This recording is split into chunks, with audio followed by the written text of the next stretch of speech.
मैं तो बहुत करता हूं ये। राधारमन जी जाऊंगा, पहले ही सोच लूंगा आज ठाकुर जी ऐसे ऐसे दिख रहे होंगे, नीले वस्त्र पहने होंगे, पीला पटका। अच्छा, हम बड़े चतुर हैं, हम सोच भी 10-5 चीज लेते हैं तो एक आध मिल ही जाती है। हम क्यों ये बात स्वीकार करें कि ठाकुर जी ने हमको स्वीकार नहीं किया? हम तो हर अदबद के ठाकुर जी हमको मानते ही हैं अपना, इसलिए बहुत सारी चीजें सोच लो। पर एक बात बताओ, एक बार ऐसा हुआ था कि मैंने 5 चीजें सोची और 5 मिल गई। आप विश्वास नहीं मानोगे, उस समय की स्थिति ऐसा लगा मानो आकाश में उड़ गया हूं मैं, और कोई नहीं मंदिर में, बस राधारमन जी और मैं खड़े। तो कभी भी दर्शन करने जाओ ठाकुर जी का, पहले विचार करके जाओ, ठाकुर जी आज आपका श्रृंगार ऐसा होगा, ऐसा पटका पहना होगा, ऐसा होगा। या श्रृंगार के अलावा हर रोज श्रृंगार भी नहीं, कभी कभी ऐसे सोच के जाओ, आज गोसाई जी की अगर मुझ पर दृष्टि पड़ गई, उन्होंने मुझे तुलसी दे दी, उन्होंने मुझे माला पहना दी, उन्होंने मुझे प्रसाद दे दिया, कुछ भी हुआ तो समझूंगा कि आप मुझसे राजी हो। लेकिन इसके लिए एक सावधानी पहले ही बता दूं, अगर आपने जो सोचा वो वैसा कुछ भी नहीं हुआ तो उदास भी उतने ही हो जाओगे मंदिर में। उदास मत होना, कोई बात नहीं, ठाकुर जी आज स्वीकार नहीं, कल करोगे, अगली बार आएंगे तब करोगे। नाथ द्वार में जब हमारे लाल जी का प्रथम जन्मोत्सव हुआ,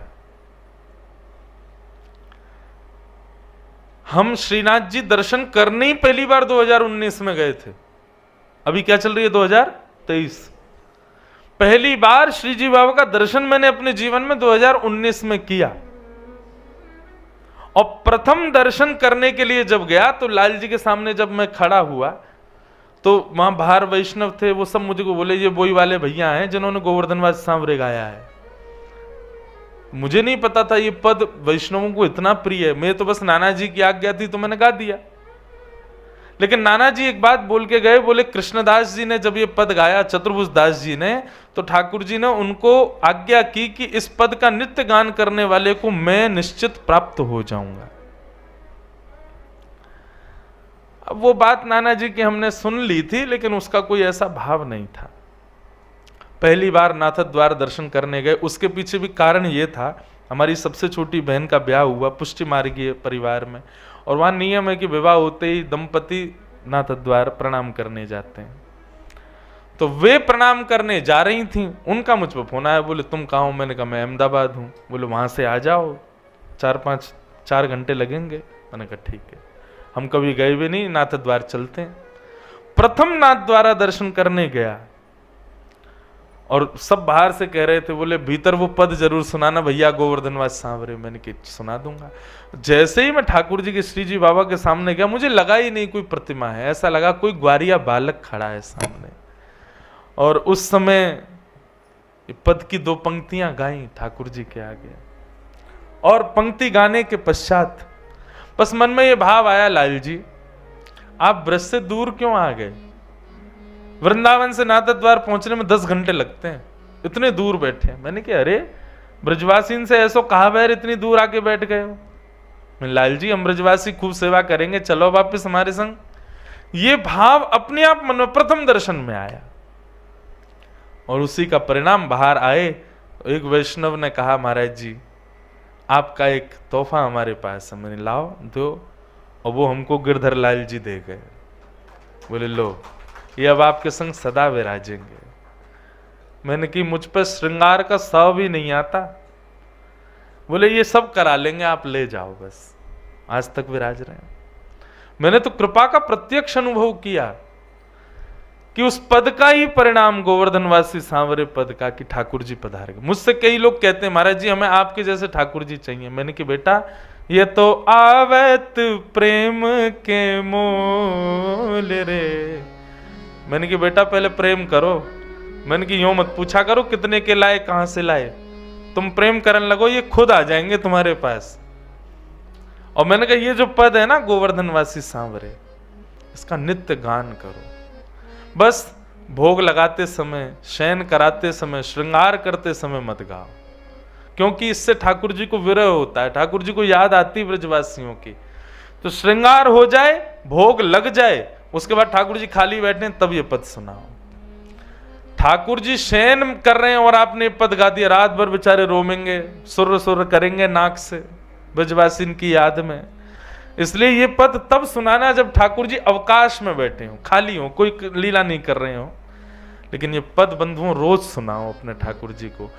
हम आपको विश्वास से कह रहे हैं, हमारे पास तो लाल जी पधार गए, आपके पास प्रत्यक्ष लाल जी आ जाएंगे, ठाकुर जी अपने आप आ जाएंगे। भक्ति क्या है बंधुओं? चिंबक है, और चिंबक में जितनी ज्यादा पावर बढ़ाते जाओगे नाम जप और अपने साधना से, उतनी जल्दी ये चिंबक का आकर्षण करने वाले ये जो लाल जी हैं, ये दूसरी चिंबक हैं, ये आपकी चिंबक से आके ऐसे चिपकेंगे कि छूटाए ना छूटेंगे, फिर तो लिपट ही जाएंगे, एक ही रह जाएंगे फिर। तो मैं क्या बता रहा था, नाथ द्वार में मैंने पहला उत्सव किया ठाकुर जी का, तो उसमें मैं ठाकुर जी का श्रृंगार करता था और श्रृंगार करके 9 बजे आके मंच पे बैठ जाता था। दर्शन नहीं कर पाता, दर्शन करने जाता था मैं शाम को उत्थापन के, तो पूरे दिन उत्सव रहता था। लेकिन एक वैष्णव बालक को सेवा दे रखी थी कि तुम हमारी तरफ से दर्शन करके आया करो। राजभोग में लाल जी का जो दिन का उत्सव होता है ना, वो राजभोग में धारण करते हैं। तो प्रथम दिन वो दर्शन करके आया, आकर के बताया, बोले महाराज, मैंने कि कैसे आज श्री जी बाबा कैसे लग रहे? बोले आज ठाकुर जी ने नीलो पिछोड़ा पहनो है, ऐसे पीछे अपने ऐसे धारण कियो है, इतनी सारी माला पहनी है, ऐसा चौकटा है, और ठाकुर जी आज कांच की हटरी में बैठे हैं। और संभवतः उस दिन हमारे लाल जी भी नीले पिछोड़ा में, कांच की हटरी में, वैसो ही श्रृंगार, वैसो ही मुकुट। मैं कही यार, ये तो मैंने कही कि तू श्रीजी बाबा के दर्शन करके आई है, तू हमारे लाल जी के क्यों करके आए हो? बोले मैं लाल जी के नहीं, मैं श्रीजी बाबा के ही करके आया हूं। मैंने कहा हैं, ये कैसे होगा? मैं तो सुबह अपने लाल जी को ऐसे बनाया हो, और शाम को जब मैं उत्थापन में जाता तो प्रत्यक्ष प्रमाण हो जाता कि लाल जी वैसे ही बैठे जैसे हमारे लाल जी। मैंने कहा चलो आज प्रथम दिन ठाकुर जी ने एक जैसा श्रृंगार किया, बिना पता, मुझे पता नहीं था, फिर भी ठाकुर जी का एक सा श्रृंगार। तो मैंने कहा चलो लाल जी प्रसन्न है इस उत्सव से। अगले दिन हमने ठाकुर जी को लाल पिछोड़ा धराया, और अगले दिन मोतियों की हटरी में हमारे लाल जी बैठे। मैं दर्शन कथा करने आ गया। कथा करने के बाद में वो बालक फिर मिला। मैंने कहा हाँ भाई, आज ठाकुर जी कैसे लग रहे हैं? बोले आज श्री जी बाबा ने लाल पिछोड़ा पहनो है और मोती की हटरी में विराज रहे हैं। मेरे हाथ पांव कांपे। मैंने कि भाई तू यार तू सही बता। बोले सही बता रहा हूं महाराज जी। और शाम को फिर उत्थापन में मैं दर्शन करने गया तो वैसे ही ठाकुर जी। मैंने कहा ये कुछ तो बात है। अगले दिन मैं सोच के बैठा, मैंने कि आज मैं ऐसा श्रृंगार करूंगा जो श्री जी बाबा धारण इन दिनों में करते ही नहीं है, तब पता चलेगी।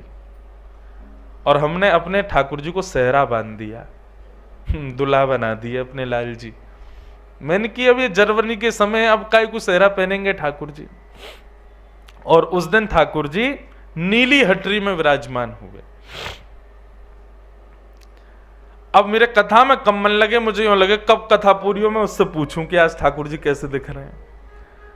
कथा पूरी करके जैसे ही मैंने पूछी, मैंने कि भैया एकांत में ले जाके मैं जल्दी बता, बाहर लोग खड़े प्रणाम करो। मैंने तुम खड़े रहो, तू बता पहले ठाकुर जी कैसे लग रहे हैं।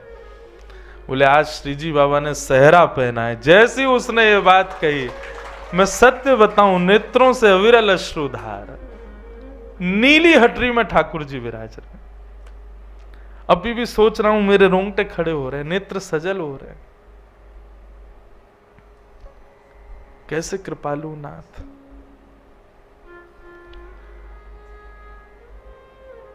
तो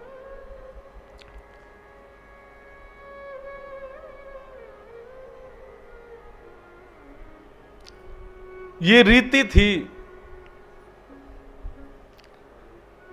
ताज बेगम।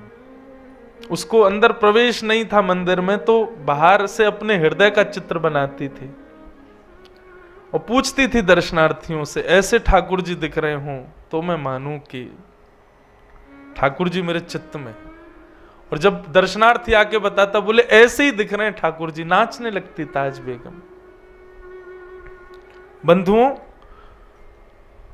हमारी भक्ति यहीं तक सीमित रहे, हमें मिलना नहीं है ठाकुर जी से। हमको ये छोटे छोटे अनुभव से ही हम जी लेंगे पूरा जीवन। हमको प्रत्यक्ष दर्शन की अभिलाषा नहीं है। बस आप इन भावों से, छोटे छोटे भावों से अपनी स्वीकृति प्रदान कर देते हैं ना कि हाँ मैंने तुझे स्वीकार कर लिया, बस मुझे उसी में सुख है, हमें उसी में सुख है।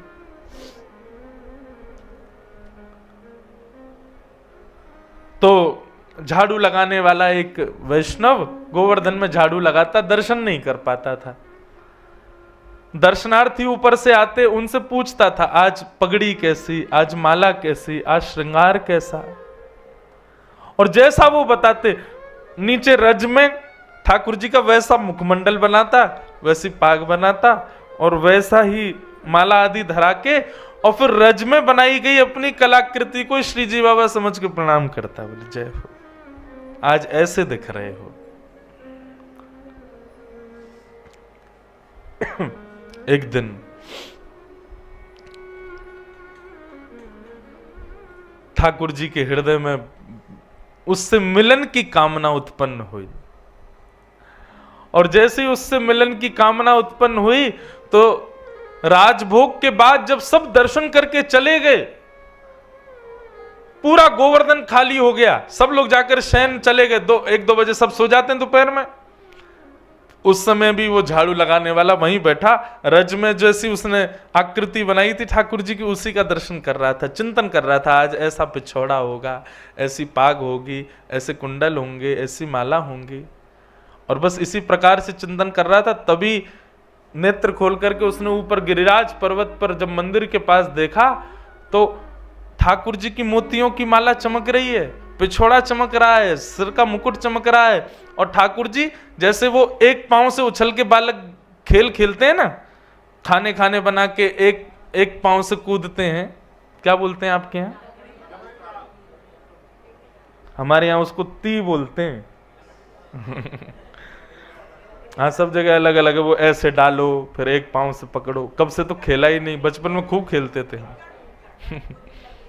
हाँ, अब की बार लाल जी के उत्सव में एक दिन वो खेल भी खेलेंगे।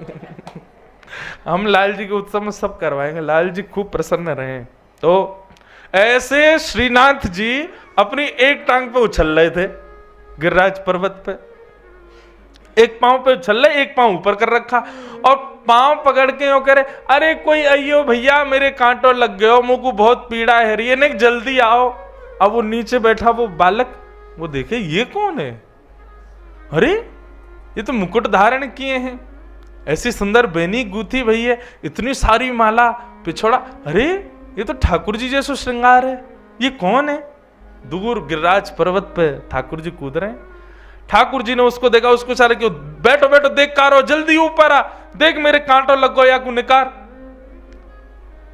वो घबरावे, इधर उधर देखे, कोई देख तो नहीं रहा है, वो कोई नहीं है। ऊपर ज्यों ज्यों समीप जावे ठाकुर जी की, ज्यों ज्यों कमल नैन ठाकुर जी, सुंदर थोड़ी को चुबुक चमक रहे हो है, माथे को रोरी को चंदन चमक रहे हो है, ऐसी सुंदर ठाकुर जी की छटा देख करके जैसे जैसे सिड्डी पे ऊपर चढ़े त्यों त्यों मूर्छा आती उसको। वो मूर्छित होता, फिर संभालता, फिर चढ़ता, फिर मूर्छित होता, फिर संभालता, फिर चढ़ता। ठाकुर जी के अति समीप पहुंच गया, वही मूर्छित हो गया। ठाकुर जी ने सिर पर हाथ फेरा, होश में आया, बोले लाल जी आप ही हो? बोले हम बे मैं ही हूं लाला, मैं तुमको यहाँ मारे बुला रहा हूं, मेरे ना कांटो लग गो पाँव में, जल्दी चल निकाल दे याकू। ठाकुर जी जिन चरणों को किसी को नहीं देते, सीधे उसकी गोद में पधरा दिए, ले चरण ते कांटो निकाल दे। उसके हाथ कांप रहे, मुख कांप रहा है, वो समझ नहीं पा रहा मैं क्या करूं, कहां ठाकुर जी कांटे लगे। ठाकुर जी बोले पामन के तलवा को ऐसे हाथ से मल के देख, वहां मिलेगा। ठाकुर जी के श्री चरण कमलों के तलवे, जहां पे वज्रांग कुशध्वज सरोरु हलांचनाड्यम उत्तुंग रक्त विलसन्नक चक्रवाल, देवता आदि कहते हैं जिसका स्पर्श किसी को प्राप्त नहीं होता, वो उस झाड़ू लगाने के वाले की गोद में दे दिया। बोले ले धूड़िए भैया कांटो कहां है? वो देख रहा है, तभी उसको मिला। बोले हाँ जय जय मिल गए वो कांटो। बोले इसको निकाल दे।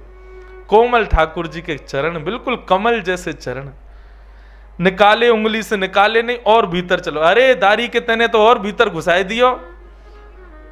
अब मोकू और पीड़ा आ रही है। बोलो ठाकुर जी कैसे निकालूं? बोले ऐसे ना निकालो, सुन तू पाम पकड़ के और अपने दांतन से निकाल। बोला मेरे प्राण निकल जाएंगे नाथ, इतनी कृपा मत करो। बोले तू, तेरे प्राण ना निकलेंगे, मेरे निकल रहे हैं, जल्दी निकाल। जबरदस्ती कृपा कर रहे हैं उसके ऊपर, और वो कोई कांटा लगा थोड़ी है, बस उस पर कृपा करनी है ठाकुर जी को। उसके मुख के पास अपने चरण दे दिए और वो अपने दांतों से ठाकुर जी के कांटे को निकाल रहा है। ठाकुर जी बोले चल, अब मुंह को लेके चल। बोले कहां चलना? बोले आज गोविंद दास अपनी खिरक में दाल बाटी बना रहा है, बाकी दाल बाटी खावे जाऊंगा मैं, चल ले चल मुंह को। अरे ठाकुर जी ये सब गोविंद दास आदि अष्ट सखा ये लोग बड़े अपरस में रहते हैं, शुद्धता पवित्रता का बड़ा ध्यान रखते हैं। आप मेरे से छुप गए हो, ये भी इनको पता चल गई तो मुझे मार देंगे महाराज जी। ठाकुर जी बोले तेरे संग मैं हूं ना, चिंता क्या करे, चल अपने कंधा पे बैठा ले। ठाकुर जी उसके कंधा पे बैठ गए और सिर पकड़ लिया और वो लेकर के जा रहा है। सोचो छवि कितनी सुंदर, एक नन्हा सा झाड़ू लगाने वाला बालक अपने कंधा पे श्री जी बाबा को लेके जा रहा है और ठाकुर जी उसको बता रहे हैं सुन सुन सुन, देख वो गोविंद स्वामी की खिरक आ गई है। बोले हाँ। वो तू यहीं मुंह को उतार दे और तू यहीं छुप जा, मैं जा रहा हूं, और सुन यहीं रुक जाइयो, तेरे का जो बाटी मैं ले आऊंगा, तो भी भूख लगी होगी। ठाकुर जी उतर करके गए, गोविंद स्वामी कदम खंडी में जाकर के बैठे। गोविंद दास बोले आ गए जय जय? बोले हाँ आ गो। अच्छा ये लीलाएं सबको नहीं पता होती थी अष्ट सखाओं के साथ। राजभोग के बाद ही ठाकुर जी लीला करते हैं बंधु। ये वृंदावन में जो लोग यूं सोचते हैं 12 बजे के बाद मंदिर बंद ठाकुर जी सो रहे हैं, गलत सोच रहे हो आप। ये 12 बजे जो मंदिर बंद हुए और 4 बजे, यही तो लीला का समय है। ठाकुर जी इसी समय कृपा करने जाते हैं किसी पे, ये सोते थोड़ी हैं। ठाकुर जी गौचारण का समय, लीला का समय ठाकुर जी का। ठाकुर जी पहुंच गए। गोविंदास जल्दी भूख लगी है, मुंह को जल्दी खवा, बाटी खवा। और गोविंदास बाटी सेक करके चिमटा से उठा के ठाकुर जी के आगे पत्तल में धरे। सो ठाकुर जी ने खामे ने खा के सोई वाकू जेब में भर ले अपनी, बाकी काजे लेके जानी है, खड़ो बेचारो लेके आयो मुंह को। जहां 5 6 7 सामान्य बाटी खाने वाले लोग होते हैं, ठाकुर जी कम 15-20 तो खाते हैं। 56 भोग देखा ठाकुर जी, हमारे ने 100 से लाला, इतनो बड़ो, इतनो से वाको पेट, और 56 भोग देखो कल कितनो, पूरी नाप भर गई महाराज। ठाकुर जी को पेट नहीं है, कुआ है, कितनों खवाए तो भरे ना है, खूब प्रेम से मामे। तो गोविंद दास ने पहले इतना आटा लगाया था कि उनको पता था कि लाल जी 20-25 बाटी तो खाएंगे, और वो भी तब जब राजभोग पाके आए हैं, राजभोग आरती हो गई है। पावे में तो बड़े निपुण है हमारे लाल जी। अच्छा एक बात बताऊं बंधु, एक बार एक तर्क कुतर्की व्यक्ति ने मुझसे प्रश्न किया, तर्क कुतर्की भी बहुत आते हैं ना। बोले एक बात बताओ, ठाकुर जी को इतनी भूख क्यों लगती है?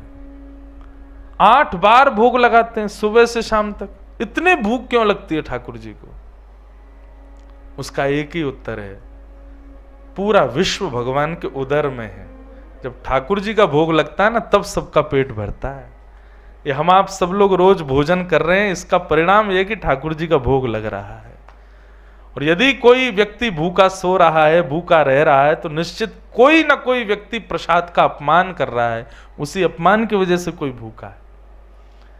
ये पूरा विश्व ठाकुर जी के गर्भ में। और आप तो 8 अरब मानवों को जानते हो, जल के प्राणी, जंगलों के प्राणी, हवा में उड़ने वाले प्राणी, अरे छोटे छोटे जीवाणु भी, ये भी भोजन करते हैं, ये सब भी ठाकुर जी के गर्भ में। ठाकुर जी का इतनी बार भोग लगता है, इसीलिए सब तृप्त हैं, सब पा रहे हैं। ठाकुर जी बोले अब गोविंदास पेट भर गो हमारा, तो अब हम जा रहे हैं मंदिर, अब जाके नेक देर सोमेंगे, फिर 4 बजे उत्थापन आरती होएगी। गोविंदास बोले जय जय, बड़ी कृपा। जैसे ही ठाकुर जी खड़े भये, सो ठाकुर जी की पीतांबरी इतनी फूल गई, बाटी बल रही जेब में। गोविंदास बोले जे का है रो ठाकुर जी ने रुकी? बोले कहा ये इतनी पीतांबरी ऐसी तुम्हारी कैसे फूल गई है? ये तो तब फूले जब आप नाचो, जो गोल गोल घूमो तो ऐसी पीतांबरी फूल जाए आपकी, ये इतनी कैसे फूल गई? कहा भर रखो भीतर? ठाकुर जी भगे कछु ना कछु ना कछु नहीं। गोविंदास ने पकड़ ली, देखे तो भीतर थे महाराज गोजा में बाटी भर रखी है। ये जेब को ब्रज भाषा में कहें गोजा, गोजा में बाटी भर रखी है। गोविंदास बोले बाटी जेब में काहे को धर रखी है, कौन के काजे ले जा रहे हो ना, कोई को नहीं। ठाकुर जी ने एक बार ऐसे देखी उसकी तरफ जो पेड़ के पीछे छुपा था। गोविंदास बोले कौन को देख रहे हो। दौड़ करके गोविंदास गए तो वो झाड़ू लगाने वाला बालक मिल गया। ठाकुर जी सही सही बताओ पूरी बात कहा है। तो उस बालक ने कही गोविंदास जी मुझे क्षमा कर दो, मुझसे बहुत बड़ा अपराध हो गया, आज ठाकुर जी मेरे कंधा पे बैठ के आए।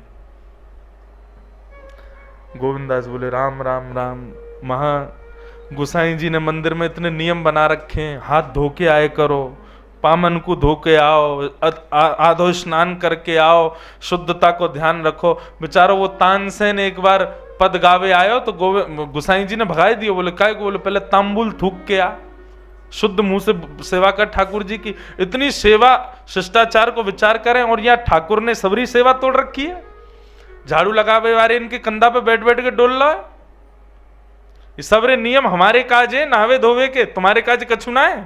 ठाकुर जी बोले अब ठीक है गोविंदास, गुस्सा का कर रहे हो, कोई बात ना, छोड़ दे याको।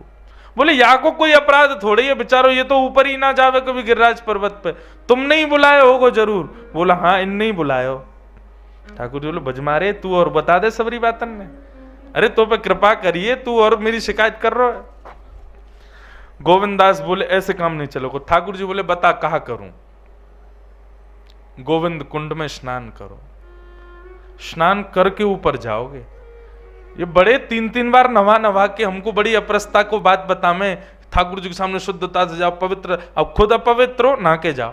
ठाकुर जी बोले देख भैया सर्दी को समय, कैसी ठंडे कोहरा पड़ रहे हैं, सूर्य के दर्शन ना भय 4 दिन आते, तू मुंह को कुंड में नवावेगो, ऐसा मत करे। चल मैं एक काम करूं, मैं आचमन कर लूं। अपवित्र पवित्रो वा सर्वावस्थांगतो पिवा यह स्मरेत पुंडरीकाक्षम सबाई अभ्यंतर शुचि। ऐसे जल छिड़काव करके व्यक्ति पवित्र माना जाता है। ठाकुर जी गए गोविंद कुंड पे जाके जल लेके अपने ही नाम से अपने आप को पवित्र कर रहे हैं। यस्मरेत पुंडरीकाक्ष सबाई अभ्यंतर शुचि। इतने में गोविंद दास पीछे से गए, धक्का दे दियो ठाकुर जी को, गेड़ दिए गोविंद कुंड में। ठाकुर जी महाराज गोविंद कुंड में डूब रहे हैं, तैर रहे हैं। बोले हे गोविंदास तो देख लूंगा मैं आज। गोविंदास की बात मान के ठाकुर जी बेचारे गोविंद कुंड में नहा लिए, दौड़ करके मंदिर में गए। जैसे ही उत्थापन आरती भई सो देखी ठाकुर जी के सर्वांगीण अंग से जल चुचा रहा है। गोसाई जी बोले जय जय, इतनी सर्दी। आपको पता है श्रीनाथ जी साल में 3 या 4 बार स्नान करते हैं बस, तो बाकी के दिन गीलो कपड़ा करके पहुंच दिए जाएं। बेचारे नेक सो सब बालक है, रोज रोज नहावेगो तो बीमार पड़ जाए वो, इसलिए रोज रोज केवल पहुंचा जाता है। बाकी जन्माष्टमी, स्नान पूर्णिमा आदि 2-4 साल में दिन है, उनमें स्नान करते हैं। गोविंदास जी तो बड़े अंगीठी रखी, कंबल उड़ायो। गोसाई जी ने, गोविंदास जी आए, गोसाई जी बोले हे गोविंदा तेने ठाकुर जी को धक्का दे दियो गोविंद कुंड में। अच्छा तो पहले ही आके बता दे, इनने मैंने कहा कियो है, अब मैं बता दूंगा आप कहा कर रहे।